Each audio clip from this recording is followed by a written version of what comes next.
We have two microphones, so we'll just have everyone pass them back and forth. And that's my little guy crying. What was I saying? Don't expect to answer every single question, like whatever you feel like, fits through that you want to answer. And kind of just, all right, so welcome to Home Group. We're so excited everyone could come. As you all know, today is going to be the day where we're going to have our panel here of people who were homeschooled. So I was thinking it this morning, and it's like, okay, you guys are our hope that this is doable and that it might pan out really well. So yeah, first I'll just start us with a quick word of prayer. So, Holy Father, I just thank you so much that we're able to gather here today. I just pray that you'll guide our conversations, help us to just be edified and encouraged, and just be able to walk out of here ready to continue to help teach our kids diligently. And I pray that you'll just help all of our children here, that they may just have their hearts softened towards you, that they may just be drawn to you and to love you with all their hearts. In your holy name I pray. Amen. So all right, so the first thing I'll have you guys do is introduce yourself and just kind of give us a little of your information, maybe like on how long you're homeschooled, what you do now, and such, where you're from, that kind of thing. So, yeah. Well, I'm Brenton Grimm. I grew up in Wapello, and I'm probably the odd case out here because I was only homeschooled through high school. So now I'm married, I have 3 kids, and I work as the Director of Technology at Harmony Bible Church. My name is Allison Kuntz, and I was homeschooled all the way through, and I just graduated SCC in May, and I work as a graphic designer and floral designer at Myers Tree Farm. My name is Elise, and I was homeschooled all the way through, except for a short time where we were open enrolled in public school just to take a couple classes we wanted. I'm married and I have 2 kids. I stay home mostly, but I do work part-time at a coffee shop. My name's Simon. I was homeschooled K-12 from Columbia, Missouri. I'm currently a full-time graduate student up at the University of Iowa and married with 1 baby on the way. I'm Miranda Skubal. I am from South Central Kansas. I married a farmer up here. I was homeschooled from 3rd to 12th grade, roughly. I have 3 little boys that are running around here, and I help out on my family's farm as well as stay home with the boys. All right, so thank you very much. I'm so excited you guys could all come here. So our first question we have is, what is your favorite memories or aspects of homeschool life? We're going on a line here. Yeah, whichever wants to go first. And then we'll do the flip side of what was your least favorite, so you can get into that as well. Yeah, I think probably my favorite aspect of being homeschooled was just the flexibility. We were able to travel quite a bit, things that we wouldn't have been able to do had I been in school full-time. And it also let me be a little flexible in what I spent my time on. So I was able to somehow, convince my mom that music was a bigger part of my schooling than it probably should have been. So I played a lot of drums at home, and that, and then I got into a lot of technology stuff. So things that probably would have been a small part in public school, but I was able to spend a lot more time on that stuff just because of the flexibility of timing. So I think some of my favorite memories were the cozy winter days when we would do our school by the fireplace if we convinced Dad to make us a fire. And it was even better if Mom would let us have popcorn and hot cocoa while we did our school. But I was just thinking of like all the little things that I remember, and just remembering that it was the little things that made it fun, and it wasn't the crazy or expensive or huge things. It was the Mom choosing to make the mundane fun and exciting instead of being a chore and a drag.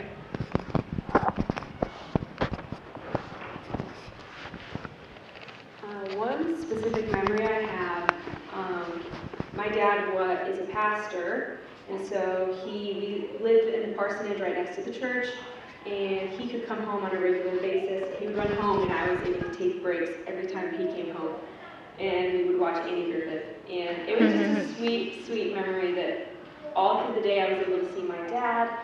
And also something, it's not a specific memory, but something that I really appreciated is that I was able to see my mom model what it looked like to be a mother and a wife and a housekeeper. And so I was able to see that all the time, all day. And she was a really wonderful mom. And I don't have any most I think for me, so I'm one of 8 children, and growing up, being homeschooled K through 12, we were all homeschooled K through 12. You just grow up and learn how to be best friends with your siblings, which I think a lot of, I mean, I guess I took it for granted growing up, but a lot of folks don't get that these days. Our worst enemies or don't even know their siblings very well, but I just remember my family was a little bit more met with the schedule, so in high school, it wasn't uncommon to start school at 7 or 7:30 a.m., and me and my sister were doing geography class with my mom, and we were just so tired and like did not want to get the day going, so we just goofed off the entire time. Just fun things like that, coming up with the craziest things to remember capitals and countries and flags. And you know, my mom was sometimes very chagrined by everything, but eventually she had to break down too and just start laughing. So I think just being goofy and finding your siblings to be good friends. I would have to agree, the flexibility was something that is a big memory for me. Being able to go and do stuff with the family that wasn't just sitting in the house. We were a very on-the-go family growing up. We would go do activities and find new things to do, even if that was going to a new park or doing school outside in a tractor cab or something like that. There was always that availability that you could go and do something, do your school somewhere else without having to be in one set location all the time. All right. So what was your least favorite aspect then in regards to homeschooling? I never cared for the schooling part of it.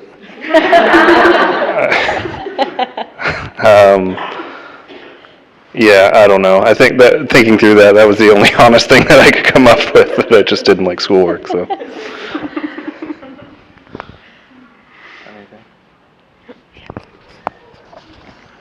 I think my least favorite memory was probably my freshman year, on the day we realized that my math curriculum was not working. And I had wasted essentially a whole semester.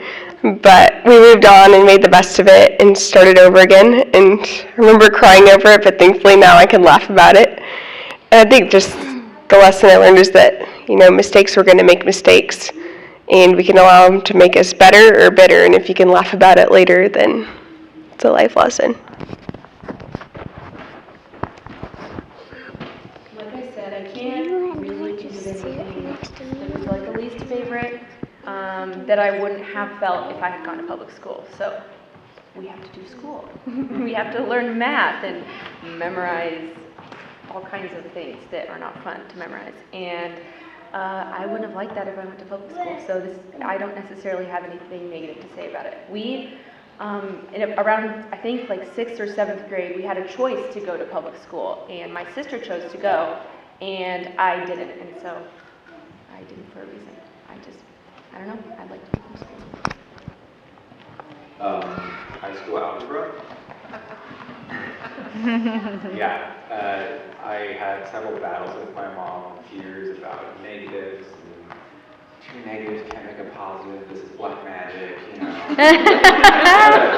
That was bad. Just being completely honest, loneliness was pretty hard for me. Being one of 8, my folks were pretty busy, just trying to keep everything running, and didn't have a lot of time to prioritize social interactions for us. So there was a lot of, just heaviness with that during high school especially. Probably my least favorite was creative writing. My mom and I would have fights over creative writing in high school. I could not stand trying to assemble a paper. I can remember many nights my mom would be done with trying to get me convinced to write a paper, and so she'd go, "You can go talk to your dad about the paper." I feel like we just go on and on about this topic alone, just all these struggles. All right, so in what ways did homeschooling help or hinder your walk with the Lord? I think that it was good for me at that stage to get some separation from public school. So like I said, I went through K through 8 in public school, and it was, I don't know if I would have seen it at the time, but looking back, it was probably good to get some separation from the people there. Yeah, I don't know. I don't know if I have anything else to say about it, but that was probably a good thing for me. I remember every morning starting the day singing on the piano and praying together. And that's something I won't ever forget. And we are always encouraged to have our own personal devotion time. In younger years, I remember it just being a chore on the list. But as I've grown older, spending time alone with the Lord is something I've just come to love and treasure. And I'm thankful that it was fostered in my life at a young age. And being homeschooled gave us the opportunity to be discipled and taught by our parents instead of someone who did not love and serve the Lord. And I grew up in an environment that reflected and strongly encouraged godliness and joy, and I wouldn't have it any other way.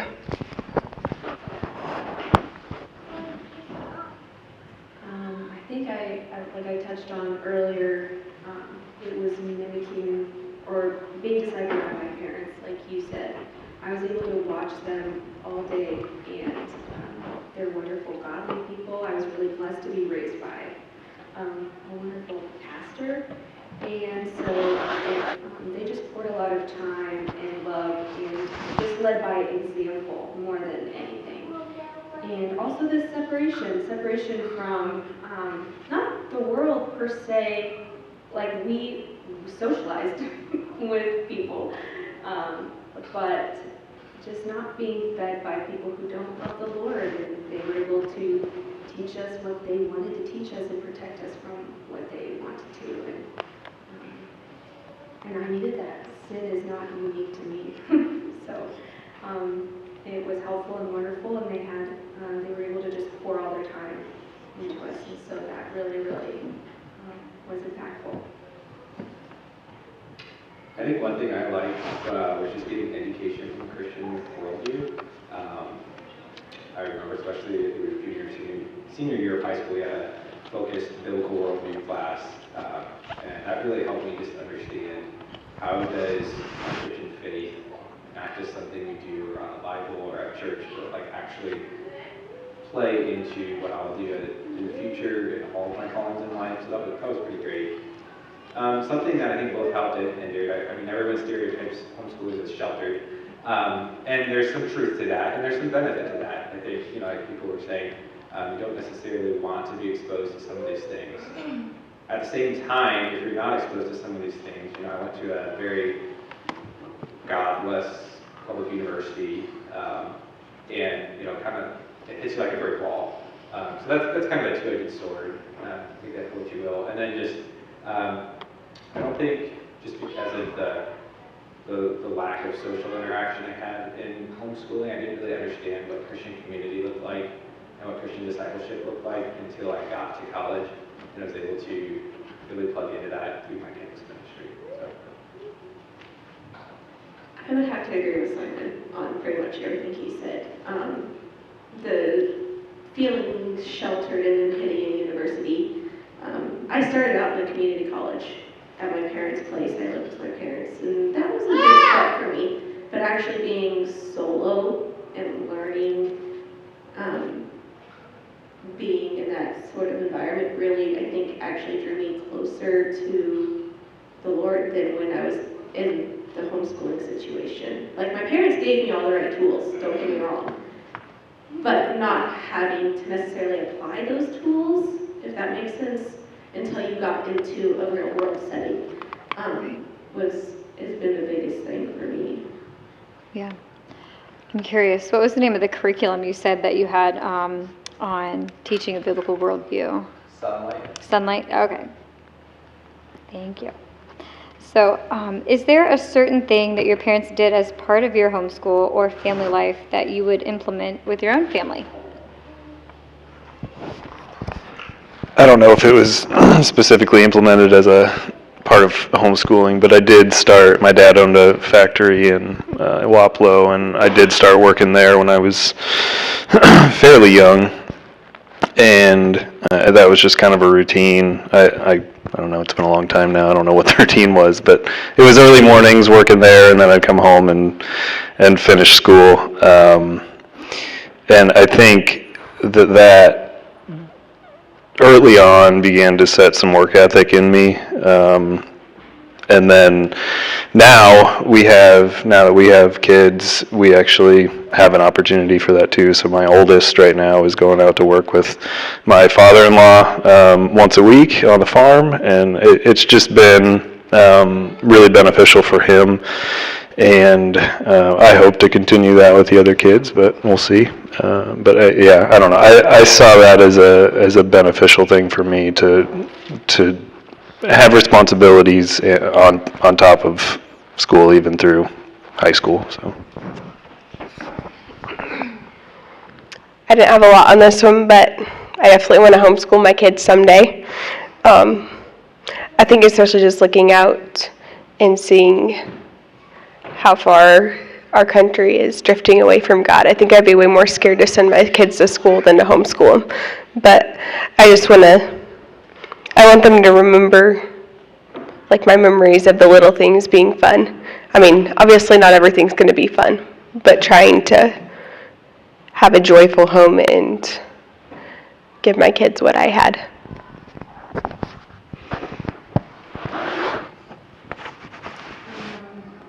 I only have one thing specifically. I feel like I do most things about the same that my mom did. So I don't have like one thing in particular, but you guys, show your kids Schoolhouse Rock, okay? Listen, I learned everything from Schoolhouse Rock. Just do it. So my kids definitely watch that. You naysayers who say your kids shouldn't watch TV, lies. Just let them watch that, and I promise you they'll be fine.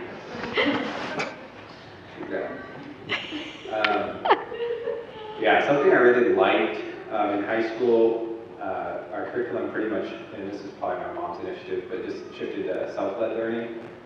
So my mom didn't really teach me, my dad didn't really teach me any of high school. It's just, you got a book, learn it. And that, I mean, is tough in some ways, but I think it really helped me be responsible for my own learning and learn how to teach myself. I think there's a question later about that. That's been a skill that's really served me well throughout life. If you don't know something, you're able to teach yourself.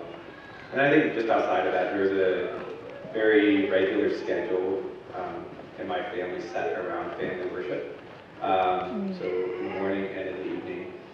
And I think that really just helped show where the priorities were in my family schedule. And I really appreciated that and would like to implement that with my family. And part of that included, scripture memory, catechism, and that just gave me a really good theological and biblical foundation for the faith.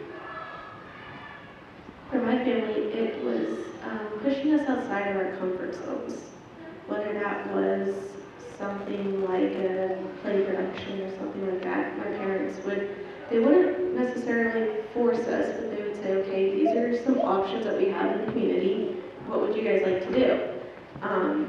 And if it was a situation where, like, I got into 4-H and FFA stuff, my parents were there to fall back on if I had questions, or if they didn't know the answer, they could find somebody in the community that knew.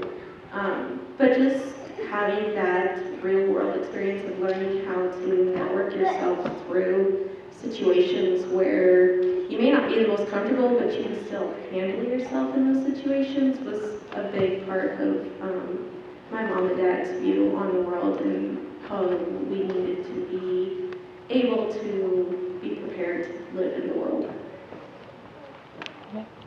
So what are some blessings that you see in your life because you were homeschooled, and do you feel it affected you, or are there any negatives in that as well?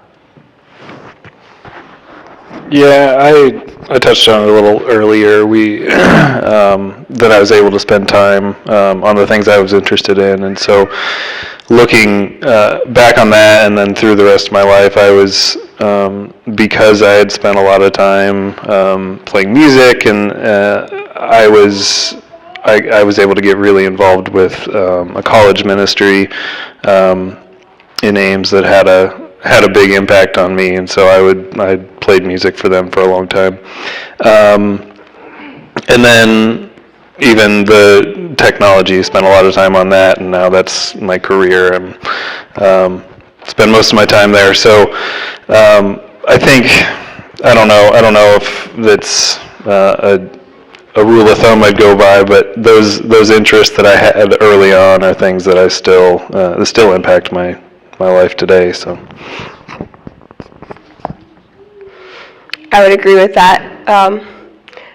I think it was junior high and high school, I just really started getting into photography and music and art, and I had time to pour into it that if I was in public school, I don't know if I would have had time for it. And those things that I had time to pour into have really shaped me for who I am, and photography and art are kind of my job, and music's my escape and my stress reliever. And if I hadn't been homeschooled, I don't know if I would have had that. And I can't think of any negatives. I think some blessings would be my way of being a mother and a housekeeper was greatly influenced by my mom. I was able to just watch how she loved to keep her home, and I love to keep my home. And I think that was something sweet that she just showed me how important it can be to have a cozy space for you and your kids. Another thing would be the closeness with my parents and how comfortable I am with them. And when I got out, when I graduated and I was in college and a young adult and a young wife, and a young mom, it was very easy for me and natural for me to call on both my parents and knew that they would be there to give me godly advice, and they knew me very, very well, and I knew them very, very well. And there were few times I was without them. So I think one very tangible lesson that I took away from being homeschooled, I had the flexibility just with time and stuff to work a lot in high school and then to start running a business and run that through high school. And so just professionally, that developed me a lot with leadership skills and personal skills, management skills. And that's served me professionally quite a bit throughout the years and financially as well. And then kind of like I mentioned earlier, just developing those close relationships with my siblings. I don't think I would have had that if we were all public schools. And one of those relationships with my older brother was God used very instrumentally in my life to spur me on in my faith and really disciple me. So I'm grateful for that. Are we doing the negative right now? Yeah, if you want, yeah, that's fine. I think just because I didn't have as many interactions with peers my age or both genders, I think that's a really valuable thing you can give your kids. Not only like as a guy to be sharpened by other guys, but to learn how to interact with women well, and to love them well, not in a weird way, but in a godly, protected way. And I think, yeah, not having that exposure is something that I wish I would have had.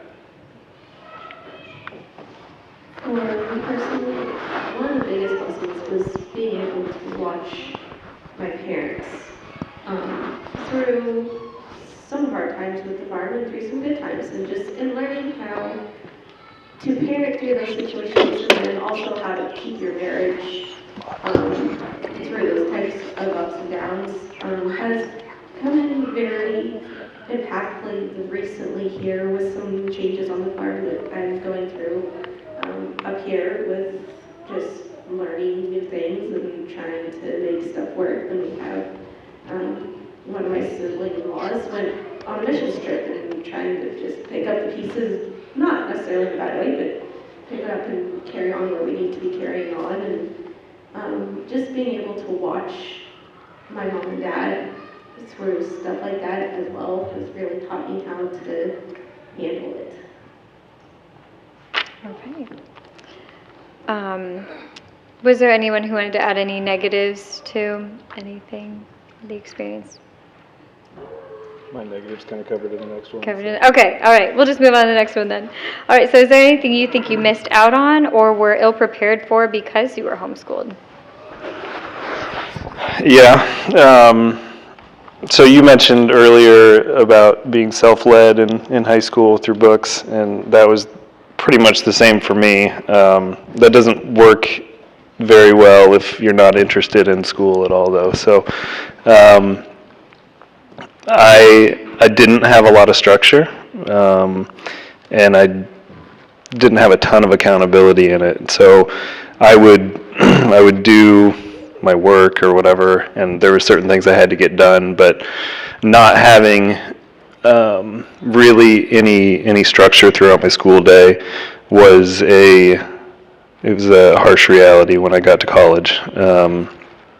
And I think even college prep, going through ACTs and things, like I just didn't I wasn't ready for it. And so that was something that came out of it, and I'll take a lot of the blame for that. But even now, I think about with our own kids, like that's something that I'm constantly saying to my wife, is that we need more structure with the kids, and she keeps reminding me that they're kids. And so I think, yeah, it just is making me think a little more about how, when they get to high school, how do we prepare them for going out into, whether it's college or not, into a real world that demands structure and demands a lot of discipline and self-discipline. Still working through that, but that was an issue, I think, with mine. I didn't really have any negatives, but I did feel like I was mostly prepared.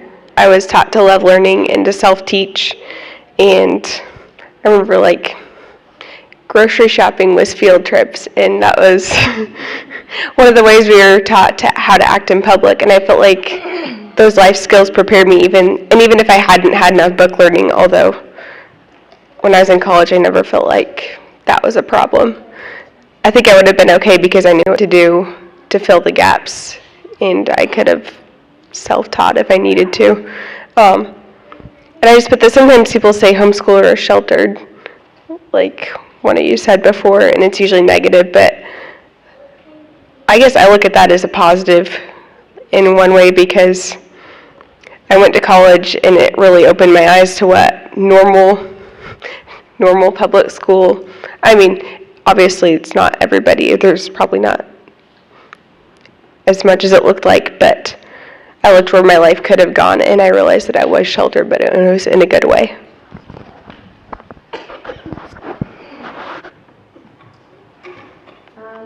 I think for me, now, this probably would have turned out to be the same way if I had gone to public school. I procrastinate and I put things off, and I kind of sometimes think that it'll just disappear if I don't do it. So that's got to be my fault, but maybe some more accountability would have been helpful. I think it was just kind of like we're flexible and we're homeschooled, and yeah, we need to learn, but then, I don't know. So that's kind of hard for me to answer, because I really did feel like I missed out on a whole lot. Socially, I'm very social, and I was a child, and I loved to be with people, so we were always out and about, and I was always wanting to see my friends and hang out and play and do different things. We did activities. I didn't feel sheltered in that aspect as far as like your community goes and stuff like that. And in our church, we were very involved in the church, and I didn't really feel like I missed out on a whole lot, because I just didn't. Yeah, I think one thing that homeschooling really prepared me for better than my public school peers, was college, which shocked everybody, because like when you go to a public state university, like, whoa, you're homeschooled? Like, how's the adjustment been? And I don't know, like it wasn't that big of an adjustment. I mean, there was a bit of an adjustment from like a community standpoint, but I mean, you know, you get into chem and the teacher would be terrible because he's just there to teach and get tenure and to really care about students, and that's fine. And you know, if they didn't understand it from him, they didn't understand it.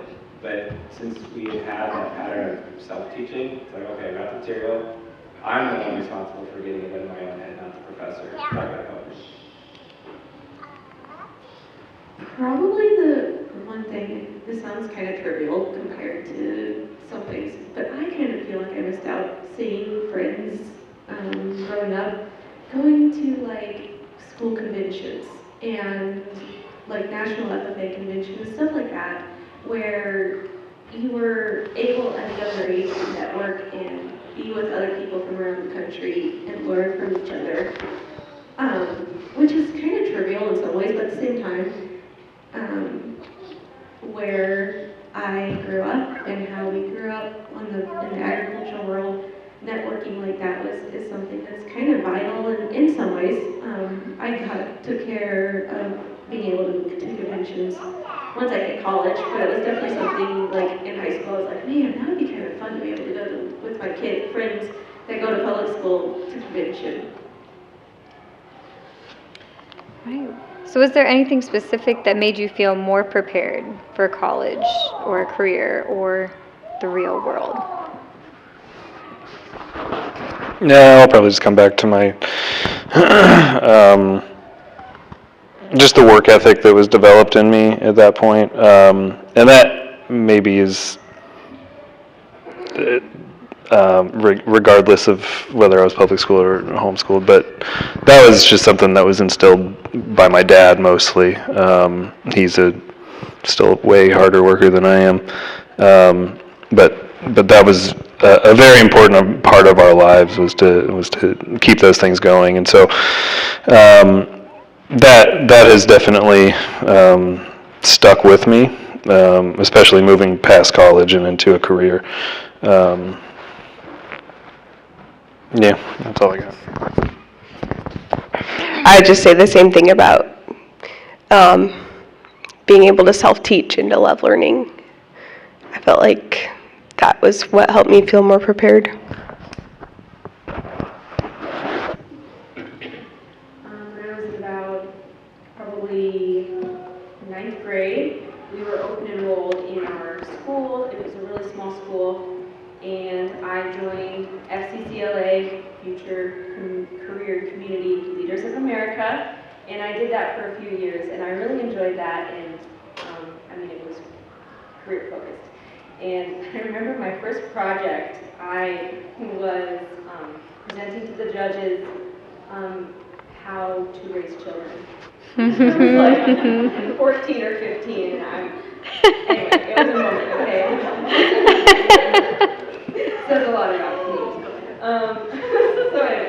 So that was really helpful, and I was able to just be around a bunch of different people and hear different ideas, and I really loved that. We got to go on trips, and it was a really great experience for me. So not that you have to do that, but it was nice to be involved in those extra little things here and there. Let's see.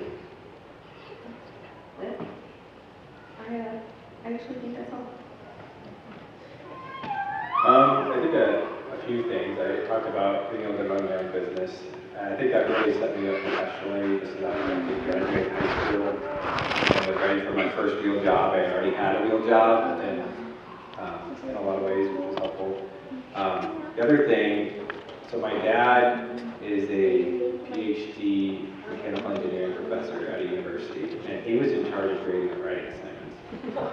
And so, yeah, there are a couple teary-eyed sessions with him. Yeah, C's and D's later. But all that to say, it really helped me know how to write professionally and not just be like, I think, and I went, and da-da-da-da, like actually write in a cohesive manner that I think set me ahead of a lot of my peers. And then the last thing was, I don't know, when you're like sophomore people just did. Like, what are you gonna do? I'm like, what are you gonna do? I'm like, you're gonna go to college? And it's like, oh, no, I'm doing the headlights. And so I really had no idea what I wanted to do in high school, and was like, well, a lot of people in my family are doctors. Maybe I'll be a doctor. And it's like, well, how am I gonna like know if I want to do that? And so we like had our local career center was through the public school system, and homeschoolers were allowed to open enroll in that. So I enrolled for an EMT program my senior year of high school, and that God used that to really direct my career path, because that's what I'm going into now is healthcare, and I don't think I would have been able to do that otherwise. So my parents, Kansas laws are a little bit different homeschooling wise. But my parents were able to enroll me as a high school junior and senior into college. So I started my college career as the second semester of my junior year. And having that ability, my parents set me up to have the ability to attend college while still at home, so that if I had questions, if I had problems with people and learning and just the environment, trying to get accustomed to that, they were there to help me. And we were home to do that. And then I think that really helped me step into the state university that I went to in a lot of ways. Just having the ability to know, okay, these are my classes, this is where I need to be. And a lot of the community stuff came secondary because and it came a lot easier as a secondary type of situation because I had already had the college experience coming out of my parents' home. And that also gave me a taste of where I was wanting to go with my college. It gave me the opportunity to go, oh, this is really what I want to go into, or this really isn't where the major that I want to go declare. And that really definitely helped me for just learning where I wanted to be while still having my parents there to be a fallback. Yeah. All right. Is there anything that your parents did to help foster your relationships with your siblings? And how are those relationships today? Is there anything you can think of that they did in regards to fighting or squabbles that was helpful? Yeah, I probably won't have a helpful answer here. My only brother is 4.5 years older than me, so he was graduated by the time I even was homeschooled. And honestly, when we were younger than that, I don't really remember us fighting that much. So even today, we get along really well, so I don't have any help for you there.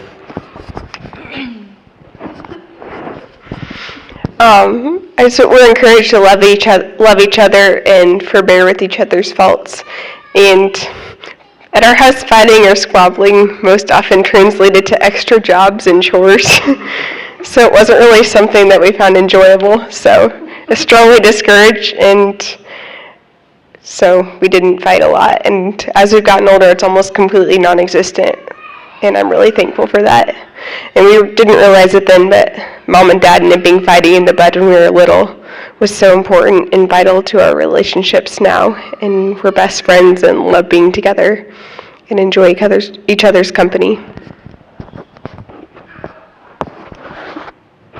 just have a sibling, a big sister, and I don't remember us fighting almost ever until we got a little older. When we would get into fights, we would have to get in the same shirt. We'd have one shirt, our heads through the one head hole, and we had to sit until we were not mad anymore. So it's really funny, and it just makes your kids laugh. Honestly, it made us laugh, and so that would cure most squabbles. When we got older, this is live stream, sorry Serena if you're watching this. When we got older, Serena went to public school. Sorry, I'm saying her name. Wow, how unprofessional. My sister went to public school, and she kind of had her good times there. And that was hard for us on a serious note. It was hard because I was at home, and I was trying to be a good kid, and she was at her public school. She was a bad kid. And so I got caught in like being self-righteous, and that did cause some problems, but I don't know if they were really dealt with until we were adults and we got older, and obviously that changes as you mature, and we get along wonderfully now, and she's wonderful now, and she was then. But no, I don't remember a ton besides just little petty things, and my parents were always there to make sure it got straightened out and didn't get taken too far. But we got along pretty well, just the two of us. Yeah, what do they do to help foster relationships? I think some of our classes were group classes, so like history we did together, I already said geography, Latin. So that was fun just to learn together. You had to play together, because on recess we don't see how, right? Drawing names at Christmas, giving gifts to each other. My mom, earlier, after I got to a certain age, she stopped doing it, but she had like these family surprise days, and you didn't know when they were coming, but it was like surprise day, and it was like no school, you got to go do stuff, and it was like, oh, that's great. Fighting. I was one of 4 brothers, so a lot of it was may the best man win. And if mom and dad found out about it, discipline happened, although it may or may not have been accurate depending on who was telling the truth. There is, a higher threshold for discipline with our sisters. So I don't know, I think a lot of it was just, rough and tough, getting through it. I think just thinking about relationships with my siblings today, though, my family went through a lot of pretty hard stuff growing up, and I don't know, I think through that, because we had good relationships, like we had to fall on those during those times, and so I just remember several times just going into like, my brother's room or my sister's room and just like praying together, or just having like really raw, honest conversations together, and crying and laughing, and just leaning on each other through some pretty hard times. And today, I mean, I call all my siblings every week and know them all very well. So I'm the oldest of 4, and one of my sisters and I had very big personality clashes growing up. And in a lot of ways, my parents kind of just let it happen, like in a controlled situation. They wouldn't let it get too far, but they definitely let us hash it out and try to figure it out on our own, kind of problem solve and get to a point where we were okay with each other. But now, as older adults, not adults necessarily, but we're all older now, we've grown up, and we've learned how to control some of that personality clashes. And we've also had less of those now growing up because there's not as much of a big issue necessarily in our minds. And they also, my parents allowed us to have our own recreational activities and be our own individual selves in that way. But they always encouraged us to attend each other's events.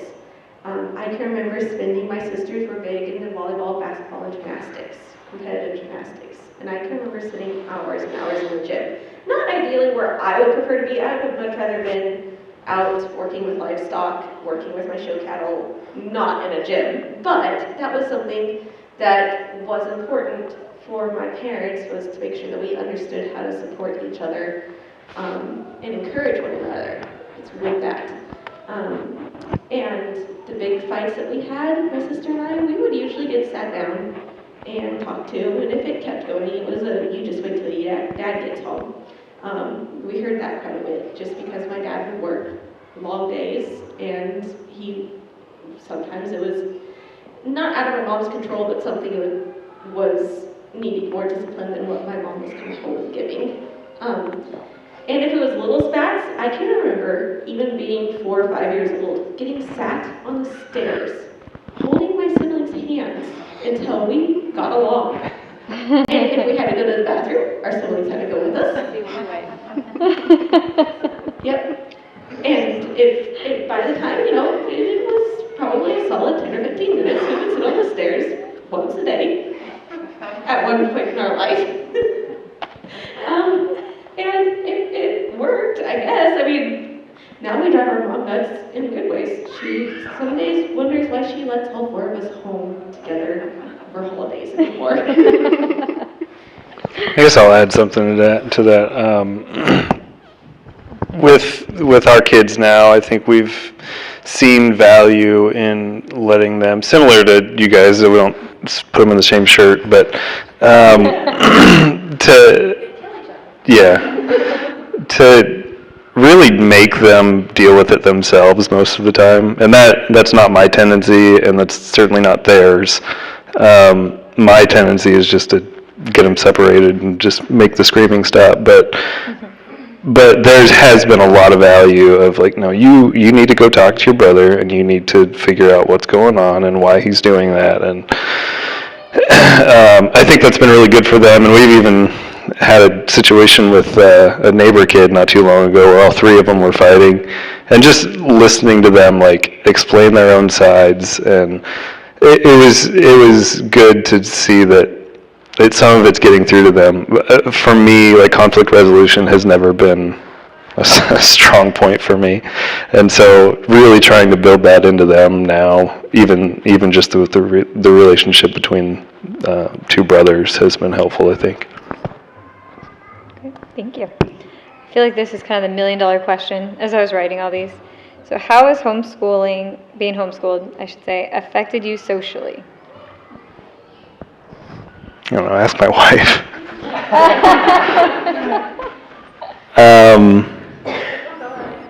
I'm a total introvert, so I don't know when that happened, but not being homeschooled until high school, I really had the same friends throughout high school. I kind of made those relationships in elementary, and they stuck. I still have my best friend from kindergarten I still talk to him all the time. So I don't think it affected me, but I don't know how that would have gone had I started in kindergarten. I will say that we spent at least 2 times a week in Burlington at church. And so I had relationships there, although I don't know how beneficial most of those were either. So there was always people around, and there were peers around, but I don't think I personally missed out on much. I remember there was probably a few years in there when I was what you might call painfully shy. But I think maybe that was because I just wasn't around other people as much as as most kids.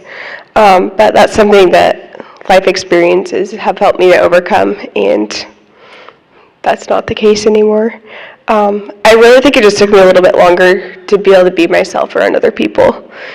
In the long run, it really wasn't a big deal, and I'm amazed to look back and see how God put relationships in my life, and I'm a different person. I think one of the good things about being homeschooled is that I learned how to interact with people of different ages. Like, honestly, sometimes I think I relate to people in my parents' and grandparents' generation more than I do my peers, and I'm okay with that. Some of my best relationships are people that are like a lot of years older than me. I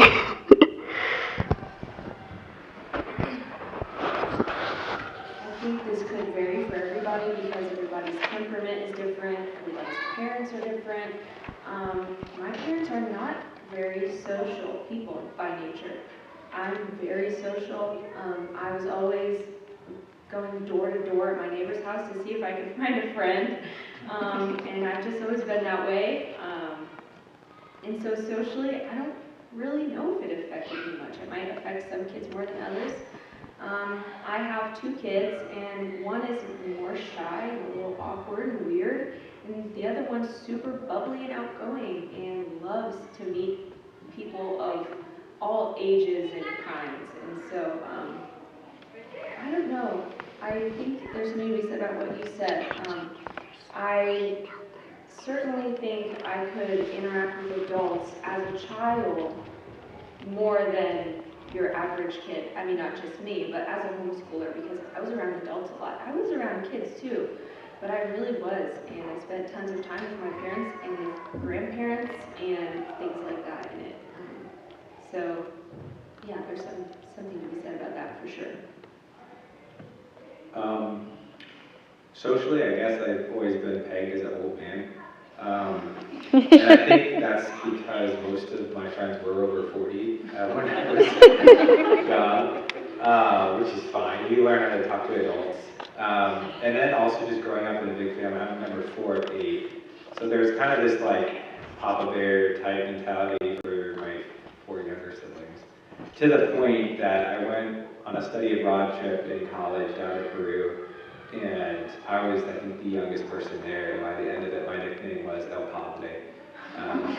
Because I was always counting people, like, where is everybody? Like, are we all here okay? You know? So, anyway, I think also the opportunity I had to run my business and to be an EMT helped me to be able to talk to a complete stranger. So I really don't have much threshold for doing that, which is helpful. And yeah, you talk to some people in some really awkward situations in an emergency. And so you, yeah, I don't know. That's kind of a random answer. I am tend to be the introverted one in my family. My sisters and brothers were much more extroverted, willing to go make friends. So I struggled a lot with making relationships growing up. Just was not something high on my priority list necessarily. I was happy going and doing my own thing and being kind of a loner, which isn't all bad. And most of my friends in relationships I did have kind of junior high school age were adults in the community that I would work for, doing odd jobs or whatever, which was good. You learned how to interact with people outside of your age group a lot easier. And hitting college and high school definitely helped foster some other relationships and learning how to do that. So I wouldn't necessarily say I was socially awkward. I would say that I was an introvert that had no desire for relationships for a very long time. All right. So how did your parents balance school and chores along with free time? And I think I'll add to that. And do you think they did it well, or how would you do it differently? Yep.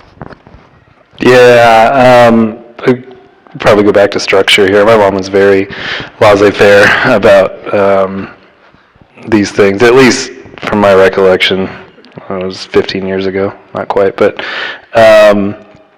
yeah, I remember having to get things done, and it was pretty much all self-paced, so I'd get through my chemistry work or whatever, and then I'd have the day to myself mostly. I mean, yeah, there just wasn't a lot of structure there, and I think was it the right way? I don't know. I think I'll expect more structure with my kids, but I mean, it was nice at the time too. I'll say that. So. In general, our schooling and other job responsibilities came first. Once that was complete, we could have our free time. And to be truthful, I was notorious for being a dawdler and procrastinating and drawing out tasks for ridiculous amounts of time. Looking back, I have no idea why I did that to myself, because I could have had way more free time if I had just buckled down and did it. But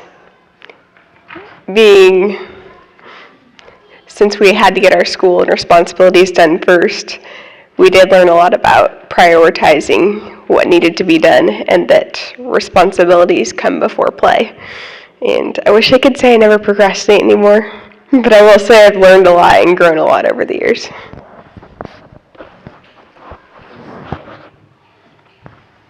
Let me see. My mom loved to keep the home. She was very neat and tidy. And I've got to say, we didn't do chores because they were just done. We really didn't. The positive side of that is when I got my own home, I wanted it to be clean because I had grown up in a very tidy home.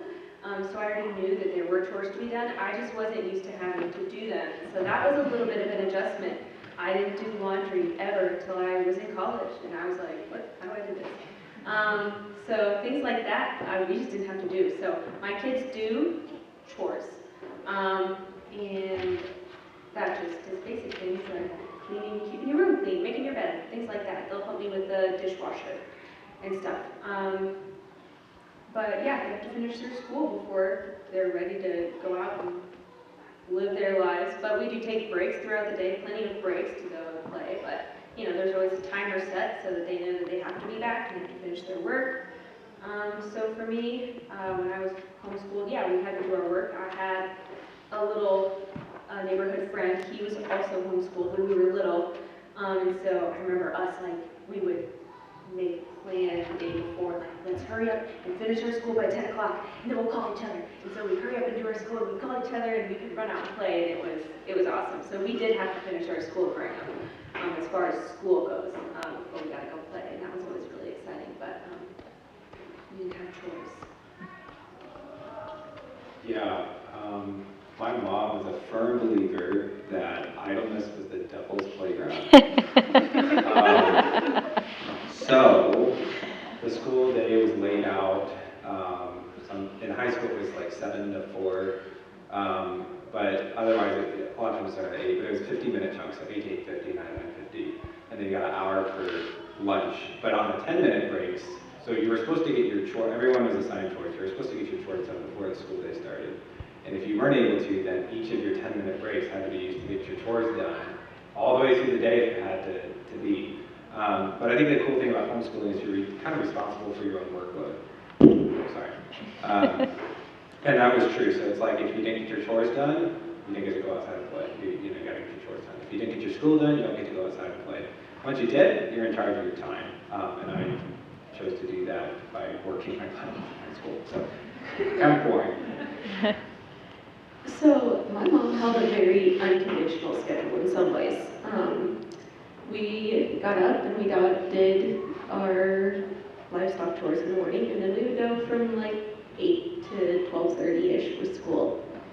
But that was our school for the day. And then we had all afternoon. She would give us, okay, one of us girls would have to do, we were in charge of the dishes that day. Or one of us, we were in charge of, that day was our laundry day growing up, like junior high school age. And if you didn't get those done, those cattle still got fed, but you weren't allowed to go do anything extra. You weren't allowed to be outside and play or do whatever extra you wanted to do. Same with school. If you didn't get your schoolwork done by lunchtime, whatever that would have been during the day, you would have to come back after lunch and finish your school, and then do your chores inside, and then do your outside chores. And I will admit, I spent a lot of time wanting to be outside because I hate indoor chores. That is like the one thing that I never wanted to do. And so it took a while for me to actually, I just get it done, get your head down, get it done, you can go back outside. And a lot of my free time in junior high and high school was work that I chose to do to myself. Just between helping neighbors out and then helping my dad run his cattle and show cattle and goats and everything else. I don't think I actually had a free day unless it was Sunday. I'll just add one more thing. You had talked about what would you do and not do differently. Something I really appreciated is my work was my responsibility. It wasn't a punishment. And I know parents have different views on like, okay, if you're bad, you have to clean it up, whatever. I really appreciated that it was my responsibility because I think God made work good, right? And when your kid does something bad and it's like, oh, now you have to do this, there's like a negative connotation associated with work. And that was never the case. It might have been a negative association because I procrastinated and I didn't get to do what I wanted, but it was still my work and I had to do it whether I was good or bad. And I think that really helped me just have a biblical view of work that's good and get it done for God's glory. So write that down. That was really good. Thank you for that. All right. So we have one more planned out question, and after that we'll kind of open it up to if anybody sitting here has any questions they want to ask.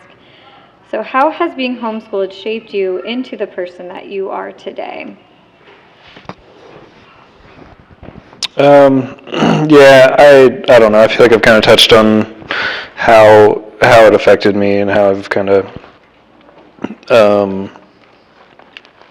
how it's grown me into who I am today. But I think one thing that it did was made it realistic for me to have my own kids homeschooled. It's going through that experience, and especially with my wife being homeschooled as well, it was a very natural transition for us.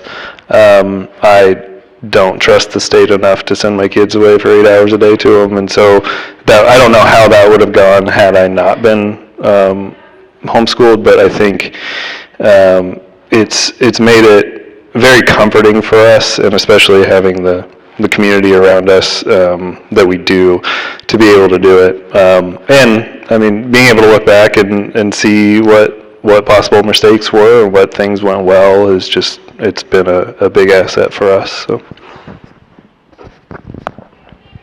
I think probably the biggest way it shaped me into who I am today is just our family relationships. We're close family and we love each other, and I know we were talking about this earlier, but just like, if we were shipped off 8 hours a day, it'd be a lot harder to have the relationships we have now, because, I mean, we did everything together, and so we learned to really love each other and do everything together.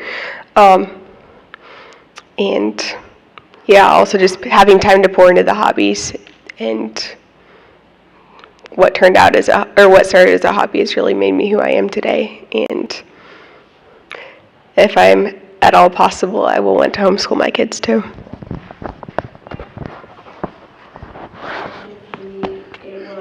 It shaped my value of family and the closeness that there is. We're very, very close and very involved with each other, and also what home life can look like, the pros and cons of it, and just the beauty of, I think, a slow life. Just being able to pour into your kids, teach them biblical truths all through the day, and pray with them all through the day. If an issue arises, you can stop right there and you see it, you can deal with it in a godly manner, you can pray with them. They're able to see how my husband and I interact with each other, and Lord willing, we are modeling a godly marriage to them. There are so many wonderful things that my kids can learn from us. My husband was homeschooled as well, I don't know if I mentioned that. And so it's just really given us a beautiful vision of what a slow life, how joyful like a slow life at home can be. I think it made me appreciate moms a lot more. Yeah, I think my mom was one of the most amazing people in the world, and I have a lot of respect for the sacrifices she made to make me right today. Some of the things I talked about, just being able to be an independent learner, being able to teach myself, having a work ethic, being responsible, but also just the value of family, the value of each other as siblings, the value of your parents, getting taught a biblical worldview, and most of all, prioritizing God in each and every day, starting the day with the Bible, ending the day with the Bible. And those are a lot of things I'm going to take away and hopefully do with my own family as well. And this has kind of been something the question I've struggled with a little bit, because while homeschooling shaped me, it was also the way my parents handled stuff outside of the homeschool realm that shaped me into the person I am. But not being homeschooled would not have provided me the opportunity to do the extra stuff that I wanted to do. So it goes very hand in hand. Definitely learning the value of your family and the value of being proud of the work that you're able to do with your family and on your own has definitely come from the influence of being homeschooled and being able to do things that I love and loved doing growing up. So it's been a lot of what everybody else said, just the learning the value in your life and how to live it. So here in just a sec, we'll open up to any questions. I realized I forgot to just tell you guys the announcements that we have there's actually going to be a change in March. In March, we're going to have our homeschool gathering on the 10th instead of the 4th. So just like make a mental note of that. And also next month is going to be on December 9th, and it'll be a panel of moms who homeschooled. So you'll want to send any questions you have to Olivia. So if you have anything in particular you want asked. So yeah, so now we'll go ahead and open up if anybody has any questions that they want to ask. I'll go ahead and start. For Miranda, I was curious to know in the beginning, like you started college a little earlier, right? Do you feel like that kind of helped with your transitioning? I think it did. Yeah. It's going to JUCO, or community college, whatever you want to call it, definitely gave me a foothold into understanding what college would entail on a smaller scale, and also being able to go home every night and not to a dorm all by myself or with a roommate that you may or may not know. Definitely helped with stepping into a four-year university and knowing what my classes would entail. Okay, this is a 12 credit hour class or whatever, not 12 credit hours, but this is X number of credit hours, knowing exactly what was expected of me from a teacher as far as the studying and the time spent outside of class. Because it's not necessarily sitting in class that takes most time. It's the 2 to 3 hours of homework and studying they expect you to do outside of class is definitely what. I think if I would have gone to community college as a high schooler, I think it would have hit me a lot harder going into the university like I did. Okay, I'm just curious. We've talked a lot. I'm sorry, I don't remember your name. Simon. Simon. Okay. You have mentioned a couple of times your business. What is your business? Oh, yeah. So me and my brother started a lawn mowing company in our neighborhood, and started out with someone giving him a push mower, and then escalated largely from there. So, yeah. Would I recognize it? Is it around here? No, it was back in Missouri. Oh, okay. Yeah, we sold it off when he went to college, and then later when I went to college again.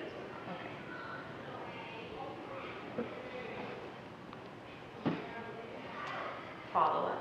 How did your parents and homeschool, like, did you guys look at that as like, I don't know, was it like a class? Did she count it as credits? Like, was it something you did on your own? Was it something your mom or dad, either one came alongside and helped you with?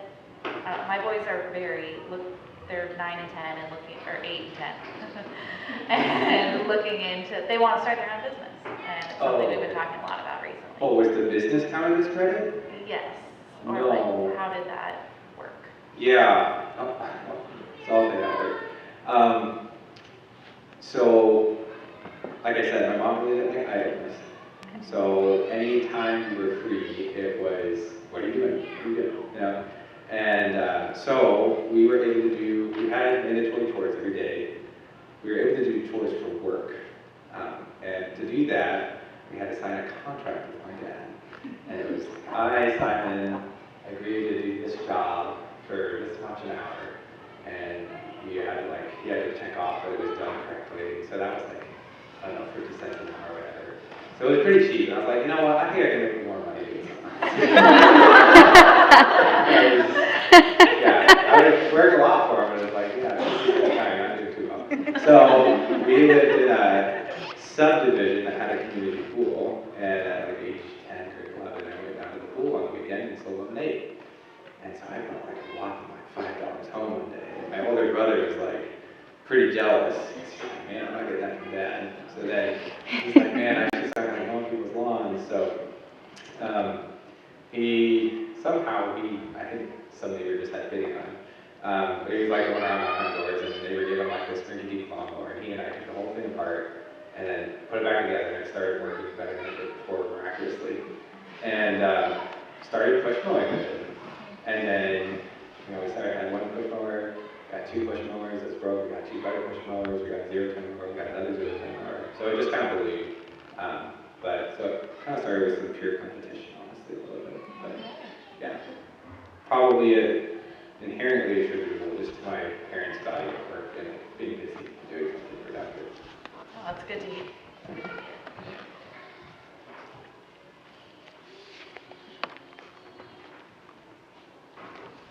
So did you to do it after 4 o'clock? So that's the nice thing about homeschooling. So with mowing lawns, you're a little bit at the mercy of God, of the weather, right? So if it rained, usually we try to do it to where we would mow all day Saturday. And we got good enough to where we were running 3-person crew 2 days a week full time. So on the off chance that like you weren't able to mow on a Saturday, we would switch that day out and then do school Saturday. If it was a really bad week, you got up at 4 a.m. on Saturday and did your school and then worked.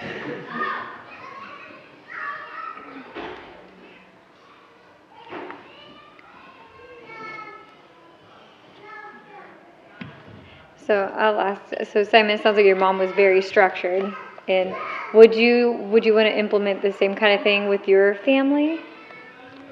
Yeah, I think so. It was structured in one way, it was unstructured in another. So I never really knew when one school year started and when one stopped. So it's, the stereotypical, a lot of homeschoolers like, Yeah. wait, are you know? Yeah. Homeschool day. Yeah.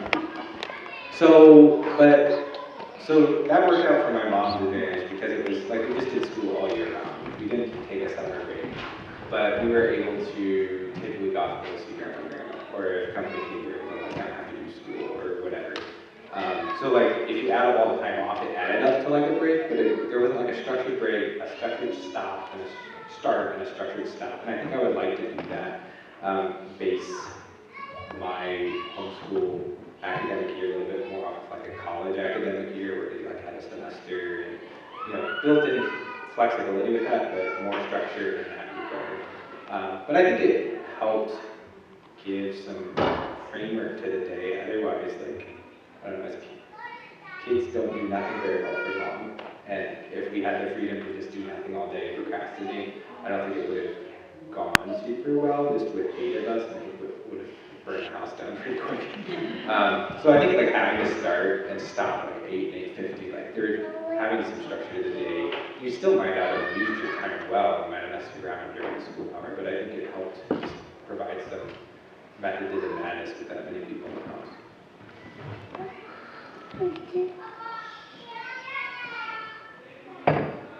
I have a question. As far as like curriculum, when you guys were doing your schoolwork, do you feel like it was too intensive? And obviously, Brenton, you like high school. You said your mom was kind of let you do your own, but the other people up there, I don't know if you felt like you did too much for college, not enough, or you felt like it was like your curriculum or education class. That makes sense.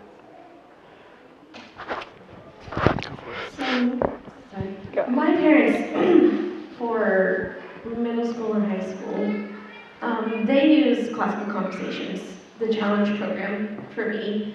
And that was a lot in some ways, but at the same time, that gave a syllabus or clearly structured expectations and notes and stuff.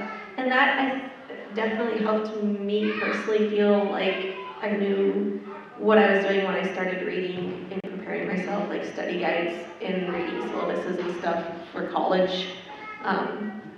So I feel like it definitely varies person to person, but for me personally, the challenge program through Classical Conversations definitely helped me feel like it was about the perfect amount of preparedness for college while still allowing some flexibility and free time.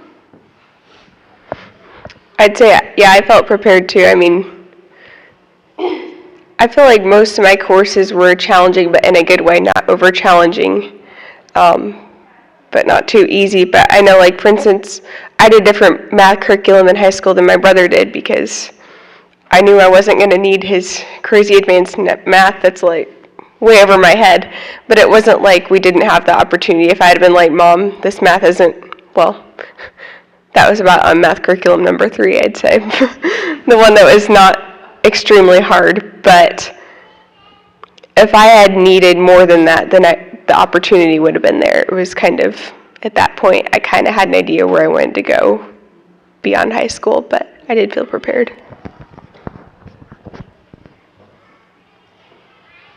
I think so. My senior year of high school, I dual enrolled in the public school EMT program, and that's where I was like, man, we're really different as homeschoolers because the program was like from noon to 1, and they were done for the day at 1. And I still had like 3 or 4 hours of school to do. So in that way, I guess compared to my peers, I felt over prepared. And then, yeah, when I was a freshman in college, there wasn't anything where it was like, whoa, we didn't cover this. In fact, if anything, there was a little too much redundancy. So I think it's definitely possible to err on both sides, right? And I guess if you want to err on over preparing, but then you can also be like a sergeant, so.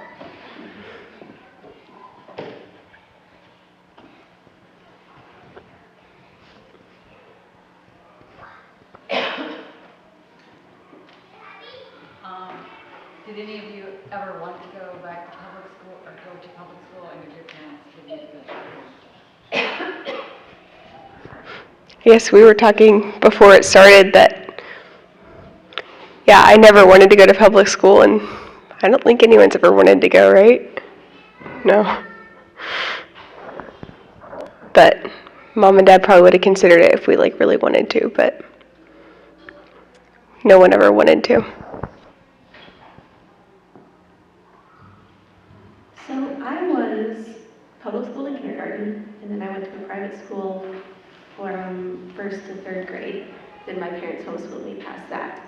And there were days that I would feel like, man, it'd be nice to just go to school, get out of the house, be away from my siblings in the house and stuff. But at the same time, that it wasn't ever a strong enough desire to actually want to go back into the public school system. Like, I still had friends in the community that went to public school, and some of the stuff they told me that happened in junior high and high school, I'm like, that does not sound like something I would want to be a part of at all. But there was definitely some days that I was like, man, it would be nice to just be able to go spend all day away from the house and not be around my siblings and my family. Yeah, I think I got enough exposure to public school here and there to where I knew I didn't want to go. Like ACT prep, taking the ACT, doing the EMT program. I was like, oof, this is, the stuff that goes on in public schools. I think that's kind of where you're sheltered in a good way from that. I have a really strong desire to go to, like, just get out of the house and, like, meet other people, though. Like, there's times, because I was a middle child, there's a lot of crisis moments in my mom's homeschooling where she's like, I don't know if I can do this, I think I might send y'all to like Christian school, and I got really excited. So I think that never materialized, but I think if given the chance, I would have really liked to do that, or at least have some mix of something. That's where, like, growing up, we would have homeschool co-ops, which definitely gave us the balance of having that peer desire, peer-to-peer desire. So we would go once a week to a big gathering. It was anywhere from 10 to 30 of us kids, different ages, and we'd have different classes, which I know there's opportunities up here for some of that too. But we could spend a whole school day there, and we would bring like a potluck lunch, and everybody would eat together, and so that kind of gave us the taste of, some of the peer-to-peer interaction that a lot of us were longing for maybe in a homeschool situation. But at the same time, we didn't have to deal with the getting up and going to school every day necessarily as that. Growing up, we did have the option at some point to go to public school, and I did go for a short time. I took some classes here and there. My sister went full-time, and she never went back homeschooling. I haven't asked her how she feels about that now. I should ask her. She wishes she had not. Again, we were vastly different in personality, but I'll speak for my husband real quick, who was homeschooled, and there were 10 kids in his family. He was number 6, right there in the middle.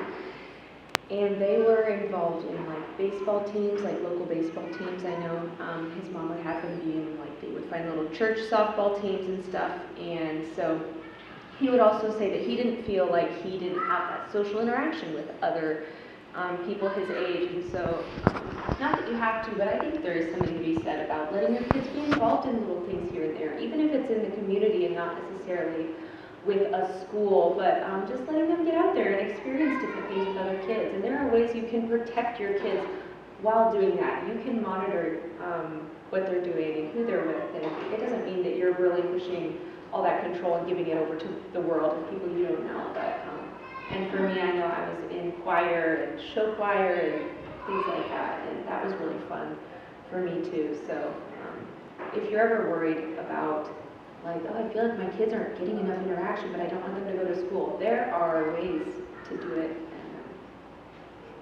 yeah, but we did have a choice, and I didn't like it. I thought it was wretched. Yeah, my parents never, I mean, I wasn't forced to be homeschooled or anything, so I could have gone back, and I'm sure there were days where I would have rathered it, but I think, looking back now, I wish I would have been a little more involved with things that I could have been in the community. Pretty much all my participation in sports stopped in 8th grade, and that probably wasn't the best. So, looking back, I think there were options I probably should have taken, but I didn't really have a desire to go back to public school full time. So. You said that you did classical conversations. Did you do that from, I think you said was it 4th or 5th grade that you were? I started in roughly 8th grade with their Challenge A program, and then went through Challenge 1 or 2. Okay. But my siblings did the younger courses. Okay. So we're doing classical conversations right now. We're on our 5th year of classical conversations, but I also incorporate a lot of sunlight into our curriculum as well. But I guess so. My question would be like, would you do classical conversations in those? Because the whole thing is prepping for those older grades, like learning how to learn and loving to learn. And so, like, would you send your kids again? You said that you thought it prepared you well? Like, what would you? So I started in Challenge A, which would be their middle school program. Right. My siblings did the younger program, and I definitely felt That's challenging to do. Just dropping into Challenge A was definitely kind of a curveball. Yeah. Because it was one of those deals that my mom had done a very good job from 3rd to, I think it was 8th grade, 9th grade, something like that, preparing me for school and for high school. And then we found the challenge program, and she was like, well, this would be great for high school. Gives you a lot of opportunities, worldview stuff, how to write papers, and a lot of good solid things that I was going to need in my future. I definitely feel like if I would have had some of the more foundations because there's a lot of things like in Challenge A, I found kind of tied back into what my siblings were learning in like the essentials and the foundations and stuff. So if I personally had a choice, and this has been a discussion with my husband and I would definitely start my kids at the beginning of the CC program and take them through to challenges, because it definitely is a build-up. You start learning fresh stuff every time you go through the cycle and have yourself prepared for going into those challenge programs. So I didn't do challenge, but I did sunlight, and then after I graduated, my mom decided to throw the other 4 kids into challenge, and she did 1 year and then didn't do it anymore. And everyone's different, and everyone has different things they like about sunlight, different things they like about challenge. But I know if you asked her personally, she said it wasn't worth the money. Not that it was a bad experience, it's just a lot of money, at least where we were at, and she didn't find the academic benefit there.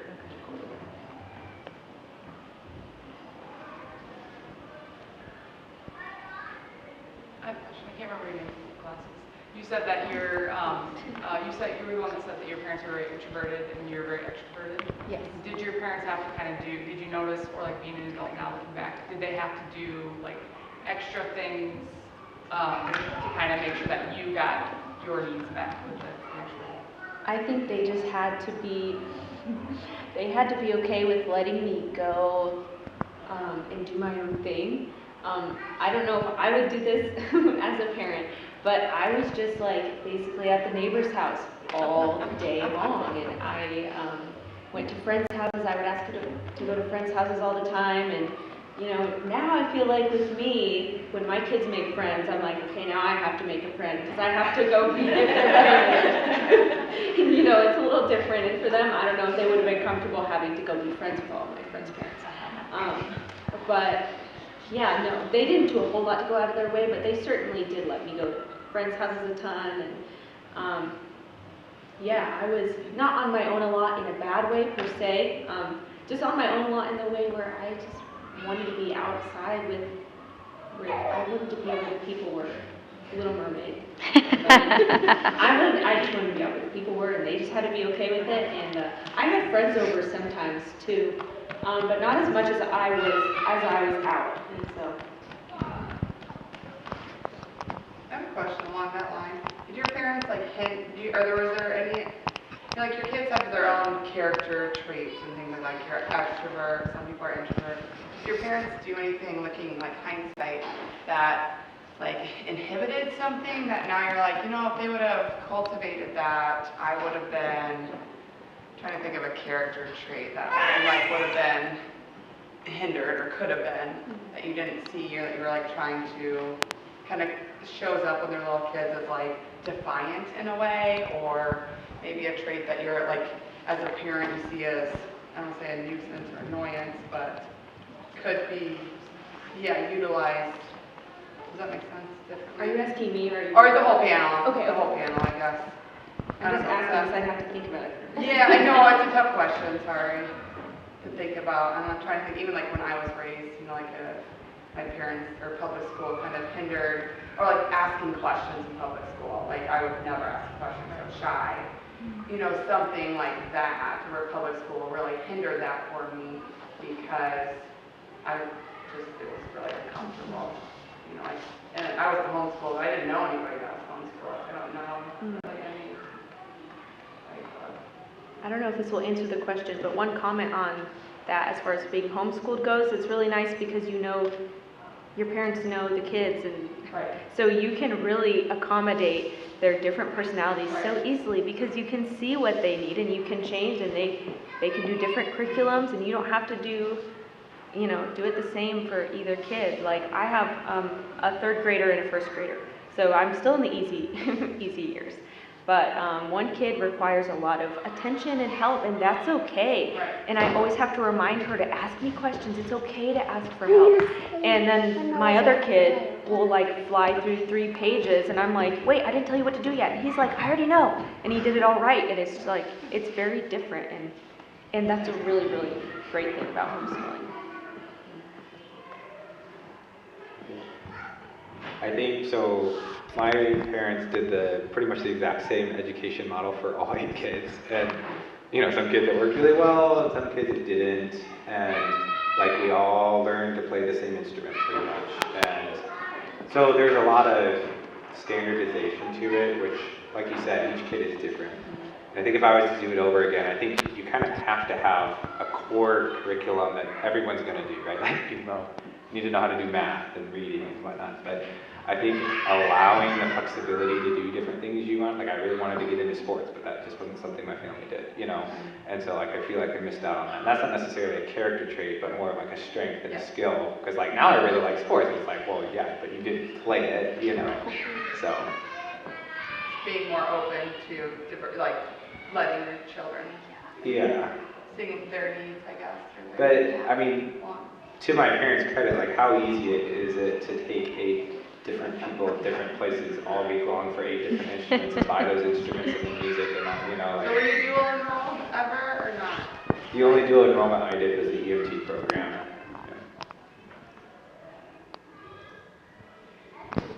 I think another thing is everyone's personalities are going to be different too, because you know, I said that for a while I was painfully shy, and I'm still an introvert, but then you have my brother who's complete opposite, can talk to anyone at any time, and super extroverted, and part of that just our personality, and didn't probably really have anything to do with being homeschooled.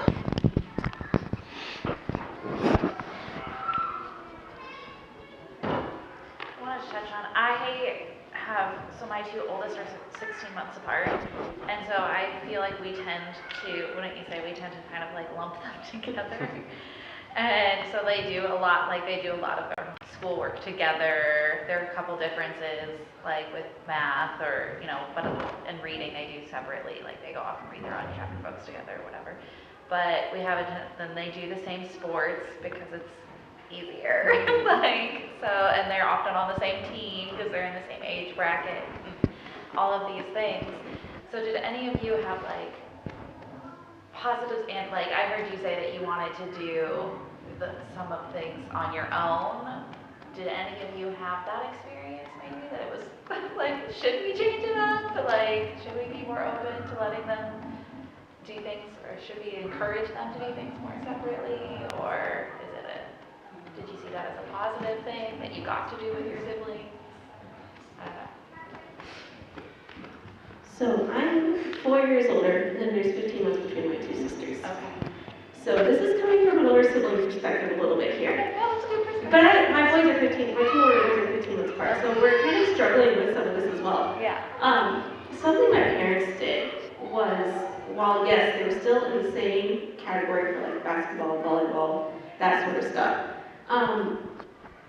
I had one sister that she fell in love with gymnastics at a very young age. And that was something that wasn't necessarily a huge family favorite thing to do necessarily, because it's a lot of work in pushing your body through a lot of stuff.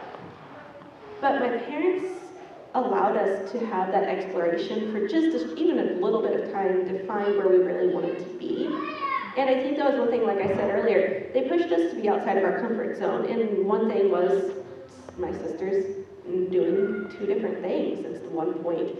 And I think also the ability that my parents gave us to have that freedom. Like, they would give us a list of community events. Okay, this group of people in the community are going to be doing this choir thing. You could go do this choir thing. Here's a play production option that you could go do.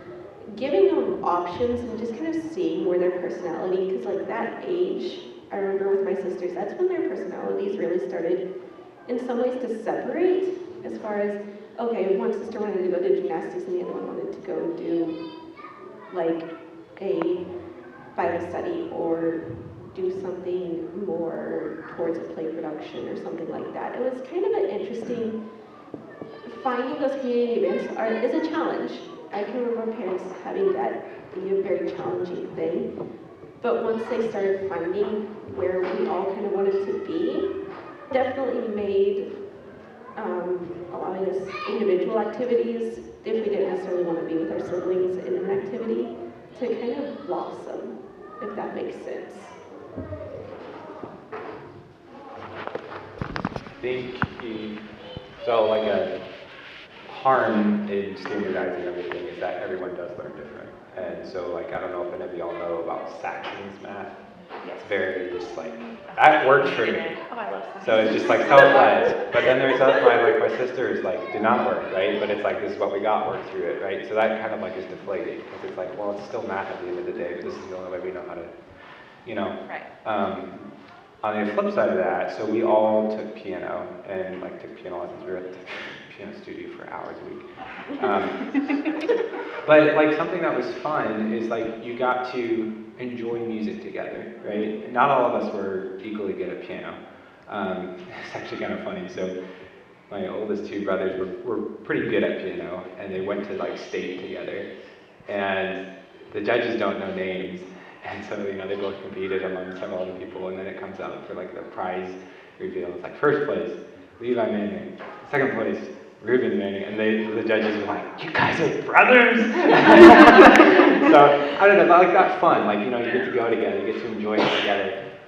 You know, music was a big part of my home. And so like, you know, Sunday evening just sitting on the piano playing, singing together. Like, in that sense, it's nice to have something to be able to join together, even though not everyone enjoys it to the same extent and to the same skill level. So. I guess that was kind of my thought too. I'd say my brother and I are 2 years apart, so most of our schooling was not together because we were in different levels, but what was, we enjoyed. And I guess the way I look at it is yes, you want kids to, like, their own personality you want them to be themselves, but I guess I also look at it as when they're doing things together, those sibling relationships, those are going to be the lasting relationships. The other kids that they're hanging out with, chances are they're not going to be best friends for their whole life, but you are going to have your sibling with you the rest of your life. And I guess the way I look at it is those relationships are really important, and if they're together all the time, and that's okay.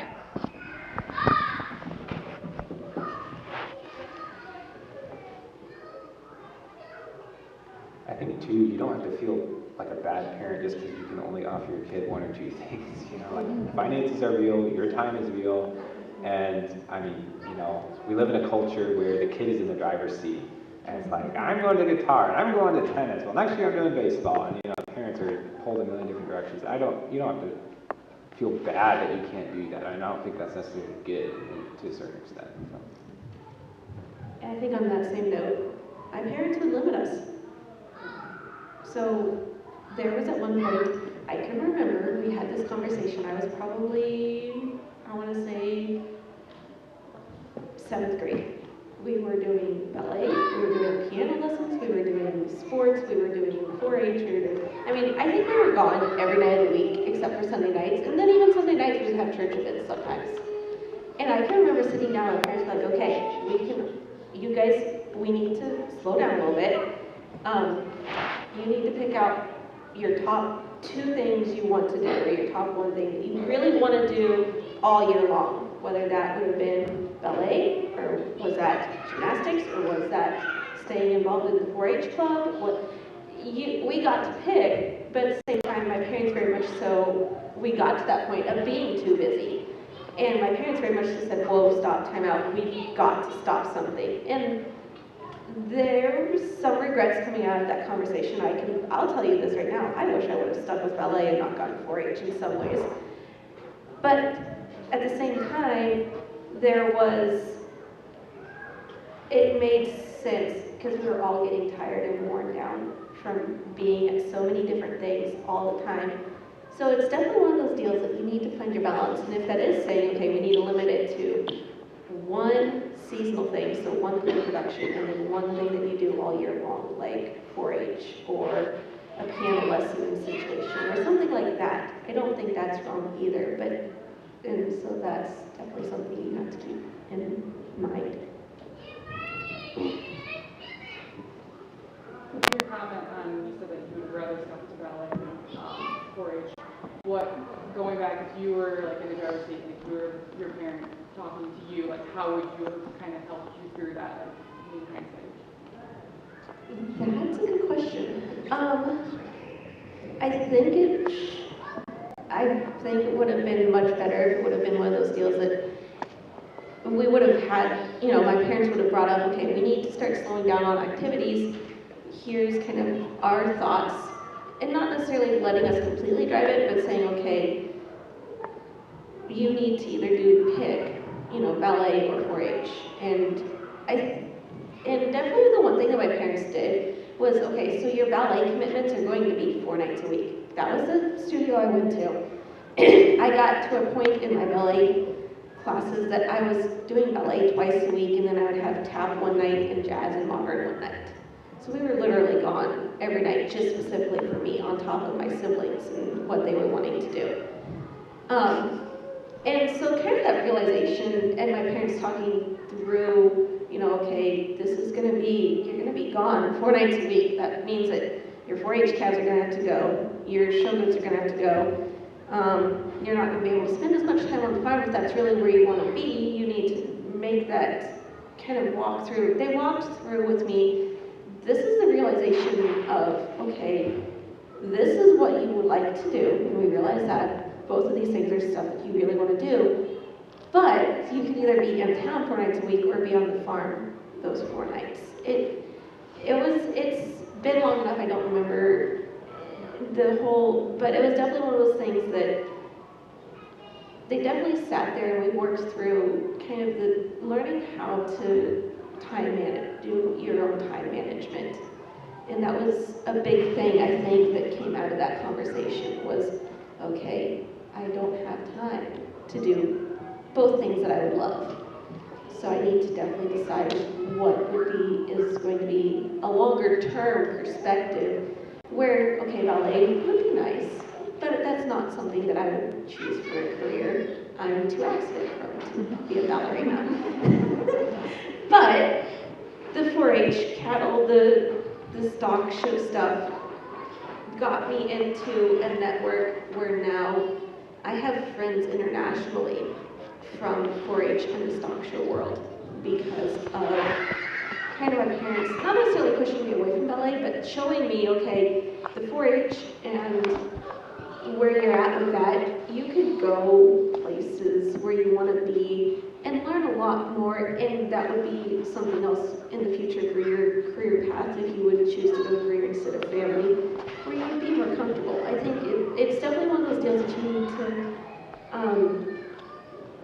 to show them how to start learning how to do time management in a situation like that, if that makes sense.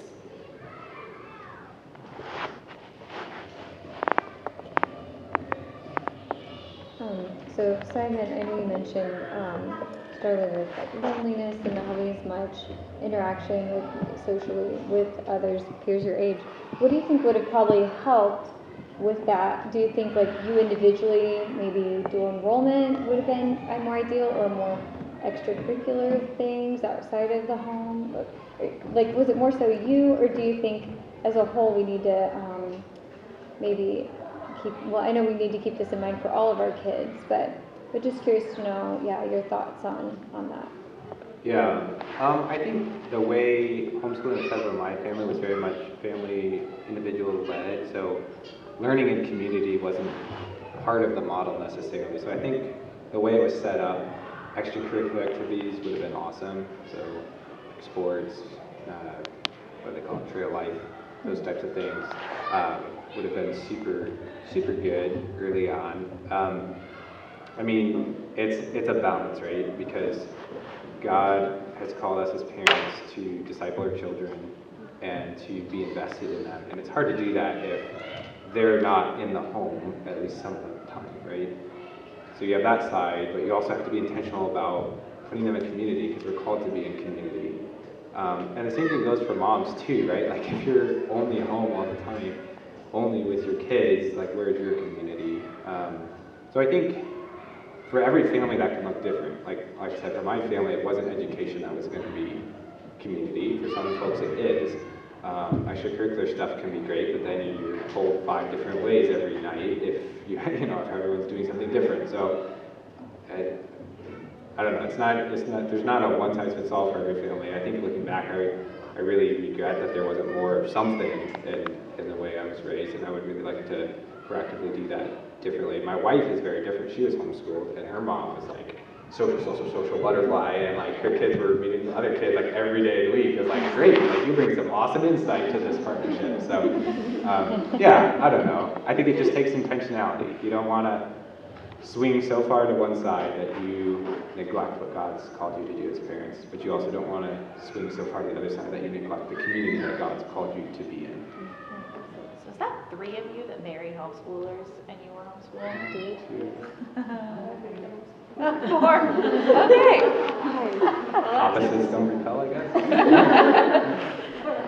Or, sorry, like same charge. I was homeschooled.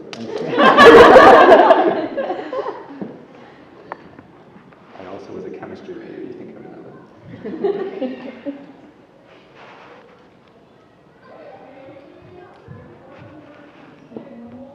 I think I have one more question I just thought of too, is what subject do you think was most important in helping you in life? Like as far as you just kind of your basics we all try to cover with like reading, writing, math, history, science, or enrichment like your music, art, PE, that kind of thing. I would personally say science. If you think about it, our baking is science, our doing our laundry is science.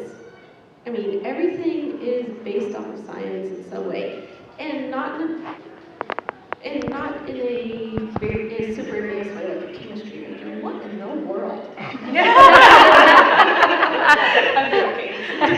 But our basic household runs off of science. And I feel like math is just as important in some ways, but understanding the science behind, okay, baking soda and vinegar interactions. I found my toddlers doing that one day this week in my bathroom sink. Stuff like that. Just, that's where I personally view as a very important part, one of the more important parts of just life in general, is understanding science to a degree. I guess I'd probably say reading, because if you can't read, you can't read music if you can't read. Probably not. Maybe you could. I don't know. I don't think so. But even just, if you're going to be a housewife someday, you can't read a recipe if you can't read, or I don't know. But I feel like if you can read well, you can learn well on your own, and even if you're not stellar at math, you can learn other things just by being able to read.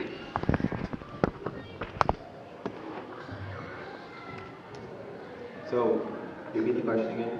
Oh, just which subject do you think has been more beneficial in preparing you for life? Because I think his mom's always like, okay, we gotta make sure you do reading, writing, math, history, science, geography, or maybe enrichments like PE, music, art. Like, what's the one thing that you're like, you walked away thinking that was what helped you the most in life?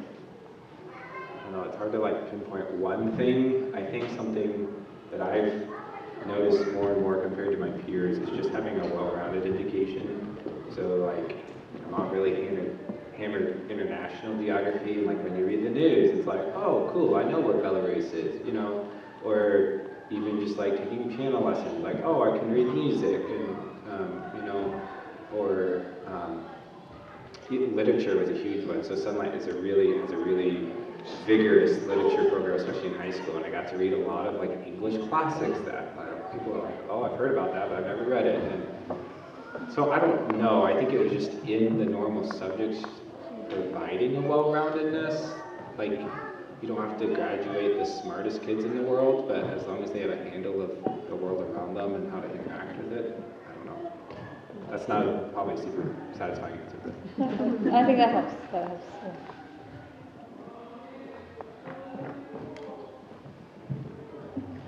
I have a final question. I feel like I've got a lot of questions, but so some of you have kids and some of you guys don't. I think the majority do. But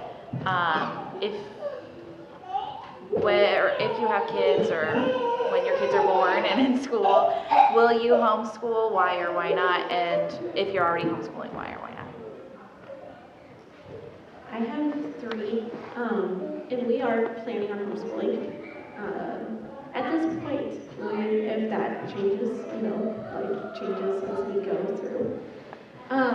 The big reason for us is to be able to cater to what our kids' interests are, and also giving them a well-rounded education at the same time, where I feel in a lot of ways the public school neglects that. They give you that education, but they don't necessarily tailor it to your specific needs and wants and desires. I was much more a STEM person, so science and technology and stuff like that. That's where I preferred to do my schoolwork and that sort of stuff. And just the ability, my mom probably overloaded me with science a couple of times just to try to appeal my curious nature that I had in that. But that's our big reason. And also the flexibility. We're a farm family. We spend a lot of time on the farm. We probably spend more time on the farm than we do in our own home right now, just with busy season and stuff. And so the flexibility, and this is something that growing up we even did. My mom would have us school, this is really unconventional on top of our schedule. We would school from about the end of weaning season, so that was mid to late September, until calving season, which was in March. And then we would calve out our cattle March and April, and then most of our school got done in that window between weaning and calving though. But then we would have from May sometime into the early summer part of the year, where we would do school too, but we had to have our school during the county fair, which was in July. So it was one of those things that and that's something that my husband and I also would like to have, is the flexibility to be able to change our school year if we need to, and move stuff around to fit our lifestyle, instead of, oh, we've got to put the kids in a school, or we have to, stuff like that. I guess a part of what I wanted to hear too, as you were talking, was like, does coming from a homeschool background impact your decision on whether or not, like, does it make you more comfortable? Does it make you want to do it? Does it make less? I think for us at least, it's made our decision more comfortable.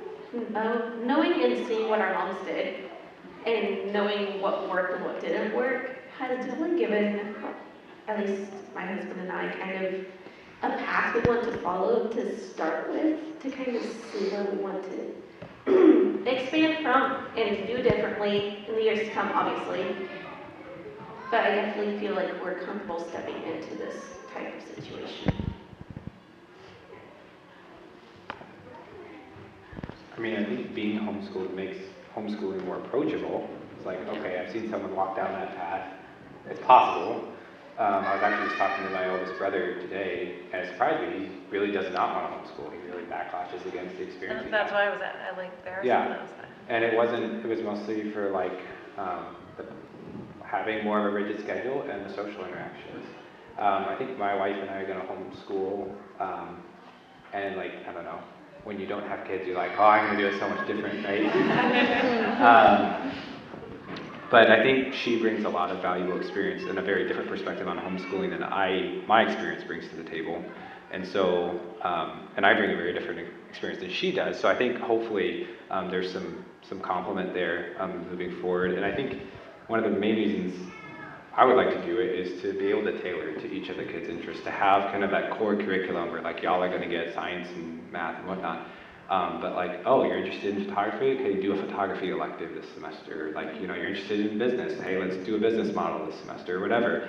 Because like I said, everyone's asking a kid, like, what do you want to do? What do you want to do when you grow up? And they don't know. Like, I didn't know. And how do you expect an 18-year-old who's high on hormones and crazy to like make a decision for the rest of his life and go into college debt, right? And like the expectation is like, you're going to college, right? Like, well, is that actually a good decision, right? Like, what do you want to do? And I think if you don't expose your kids, like, okay, you did a semester of photography, you hated it, well, let's try this. You hated that too, okay, let's try this, right? That way that's helpful for the kid's own development, and like being exposed to it. And so I think that's a little bit of what's driving us. And as long as what you were saying, like, I don't trust the state to teach my kids. I think part of that's also neglecting the responsibility God has given us to disciple our kids.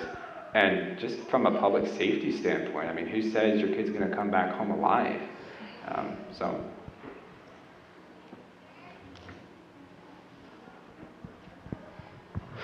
I guess I would just go along with what others said, but I think being homeschooled kind of takes the fear out of it. I mean, obviously, I probably will someday call my mom, like, Mom, I'm scared. But like, I'm like, okay, if my mom could do it, I can do it too.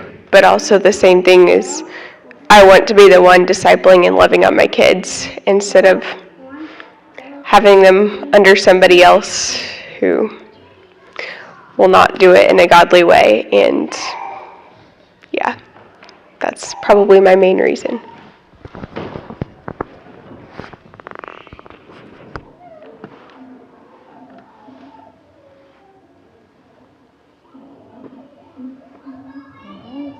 Well, I realized I've done this whole time without the microphone being on, so